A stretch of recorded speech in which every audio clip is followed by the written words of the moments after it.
Dans cette courte présentation, nous allons voir les différentes formes que les candidatures peuvent prendre. Une candidature peut prendre 3 différentes formes: candidat seul, cotraitance ou encore sous-traitance. En tant que candidat seul, vous proposez votre offre de manière indépendante. Ce mode est souvent choisi par les entreprises qui possèdent toutes les compétences et ressources nécessaires pour exécuter le marché. C'est une approche directe et simple, qui nécessite une gestion complète du projet de votre part. Un groupement momentané d'entreprises, GME ou cotraitance, est un accord momentané entre plusieurs entreprises pour élaborer une offre commune en réponse à un marché public. Il permet aux entreprises de s'organiser pour répondre à un marché auquel elles ne peuvent candidater seules. Un GME peut être utilisé lorsqu'une entreprise se trouve dans une des situations suivantes: taille du marché trop importante, délai d'exécution impossible à tenir pour l'entreprise seule, besoin de compétences ou de capacités supplémentaires, besoin de labels ou de certifications spécifiques. Chaque groupement doit nécessairement comporter un représentant qualifié de mandataire.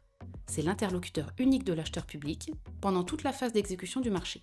Chaque entreprise dispose de la qualité de cotraitant. Tous les membres du groupement sont en relation contractuelle avec l'acheteur et sont responsables vis-à-vis de lui. Ce groupement d'opérateurs existe uniquement pour une durée définie.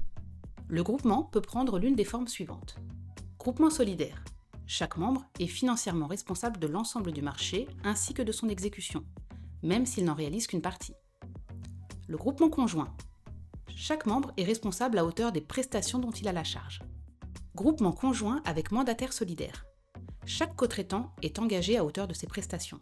Le mandataire du groupement est responsable financièrement des autres membres. Dans le document de consultation des entreprises, l'acheteur peut exiger que le groupement devienne solidaire ou qu'il soit conjoint avec mandataire solidaire.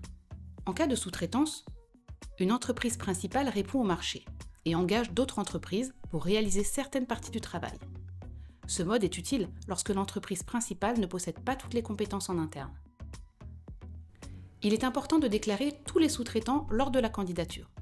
Pour cela, il est impératif de fournir le formulaire DC4 et de s'assurer que le sous-traitant soit agréé par l'acheteur. Il est rappelé que la réglementation interdit la sous-traitance totale des prestations. Prenez le temps de bien comprendre le mode de fonctionnement de chaque forme de candidature. Vous opterez ainsi pour celle qui vous permettra d'optimiser au maximum vos chances de réussite.